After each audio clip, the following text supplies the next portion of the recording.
Bismillahirrahmanirrahim. Assalamualaikum warahmatullahi wabarakatuh. Perkenalkan, nama saya Fitri Zaktapiani dari Fakultas Farmasi dan Sains Prodi Farmasi. Baiklah, saya di sini akan menjelaskan materi tentang translasi. Baiklah, di pertemuan sebelumnya kita pernah belajar tentang tahapan transkripsi, di mana mRNA yang berada di nukleus akan keluar menuju sitoplasma melalui pori-pori nukleus.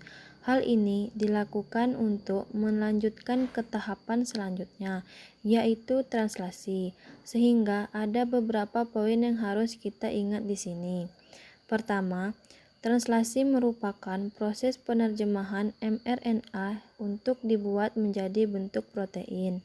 Hal kedua yang harus diingat dalam translasi adalah aturan memasangkan basa nitrogen. Pada translasi adenit pada mRNA akan berpasangan dengan urasil pada tRNA. Urasil pada mRNA akan berpasangan dengan adein pada tRNA.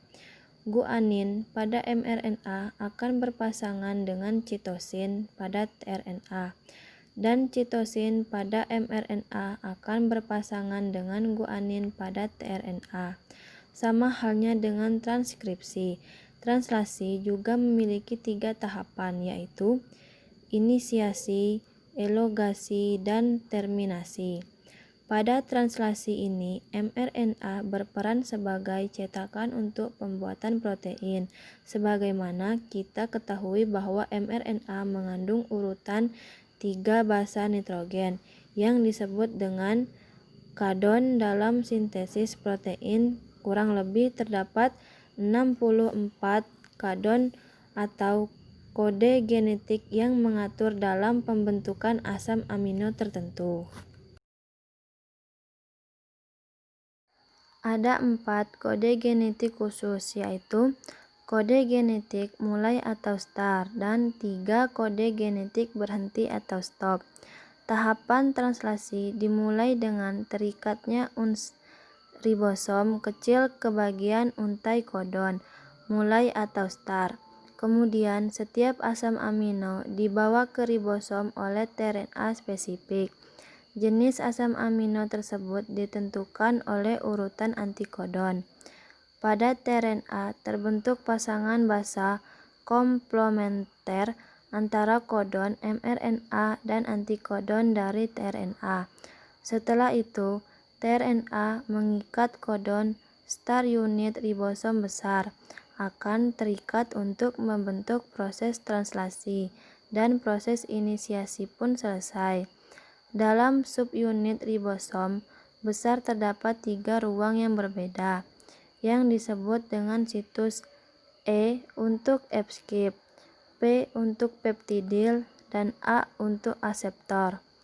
Selama elongasi, setiap asam amino dibawa ke untai mRNA oleh tRNA melalui pasangan basa yang sesuai dengan kodon dan antikodon. Setiap antikodon pada tRNA merupakan kode yang sesuai dengan asam amino tertentu. Ketika ada sebuah tRNA dengan muatan asam amino yang berikatan pada situs A, maka akan terjadi pemutusan asam amino pada situs P, yang mengakibatkan asam amino berpindah ke situs A dan membentuk ikatan peptida. Nah, teman-teman, kompleks translasi ini akan terus bergerak ke arah kanan, sehingga tRNA yang tidak bermuatan akan keluar melalui situs E, dan situs A akan kembali terbuka. Ketika telah sampai pada terminasi, tahap terminasi akan faktor iris akan mengikat situs A pada kode stop, dan polipeptida akan dilepaskan dari tRNA pada situs P. Kemudian, seluruh kompleks memisah, dan proses akan dimulai lagi pada tahap inisiasi. Demikianlah tahapan dari proses translasi. Teman-teman, tujuan dari translasi itu adalah untuk menghasilkan protein atau polipeptida dengan hasil hasil yang cepat dan akurat. Mungkin itu saja materi translasi yang dapat saya sampaikan. Lebih dan kurang saya mohon maaf. Saya akhiri.